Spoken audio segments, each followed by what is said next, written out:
દાહોદમાં જીવના જોખમે લોકો કરી રહ્યા છે મુસાફરી। દાહોદ અમદાવાદના નેશનલ હાઈવે પર પિકઅપ વાનમાં ઠાંસીને લોકો મુસાફરી કરે છે અને ટ્રાફિક પોલીસ જાણે કે મૂક પ્રેક્ષક બની તમાશો જુએ છે।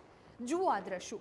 પૂરપાડ દોડતી આ પિકઅપ વાનમાં કેટલા લોકો મુસાફરી કરી રહ્યા છે, જેને જ્યાં જગ્યા મળી ત્યાં ગોઠવાઈ ગયા અને વાનના ડ્રાઈવરે પણ નિયમોને નેવે મૂકી દઈ વાન શરૂ કરી દીધી।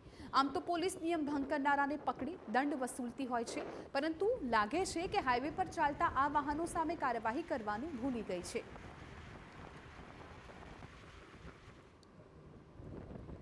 દાહોદ જિલ્લામાં આવા દ્રશ્યો એકવાર નહીં પરંતુ વારંવાર સામે આવે છે।